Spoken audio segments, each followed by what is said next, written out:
Bien avant que les premières tribus ne parcourent les savanes, un long voyage avait déjà commencé.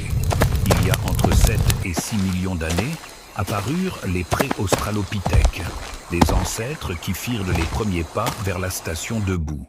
Puis, entre 4 et 2 millions d'années, vint Australopithecus, capable de marcher sur 2 jambes mais encore dépendant des arbres. Vers 2,5 millions d'années, émergea Homo habilis, maîtrisant de simples outils de pierre. Il fut suivi par Homo erectus, il y a environ 1 800 000 d'années, explorant des terres lointaines et peut-être le premier à utiliser le feu de façon rudimentaire. Plus tard, vint Homo neanderthalensis, entre 400 000 et 40 000 ans, fort et résilient, vivant en Europe et en Asie, façonnant des armes et enterrant ses morts. Et enfin, il y a environ 300 000 ans, apparut Homo sapiens, héritier de toute cette lignée, portant avec lui la flamme de la conscience, de l'imagination et de la coopération.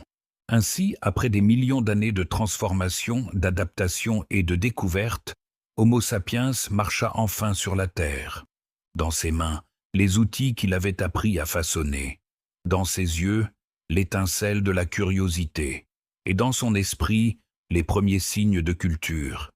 Il était prêt à affronter le monde qui l'attendait.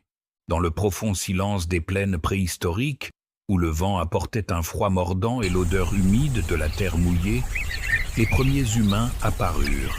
De petits groupes, dispersés dans un monde jeune et indompté, avançaient prudemment parmi les arbres tordus, les buissons denses et les vallées profondes, observant chaque mouvement des créatures partageant cette planète sauvage. Le soleil timide éclairait lentement la savane embrumée, révélant des troupeaux d'herbivores massifs, tandis que des prédateurs aux dents de sabre rôdaient dans l'ombre, attendant le moindre signe de faiblesse. Chaque jour était une bataille pour survivre.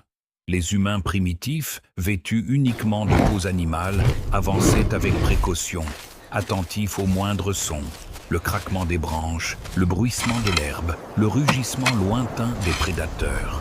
L'apprentissage était constant.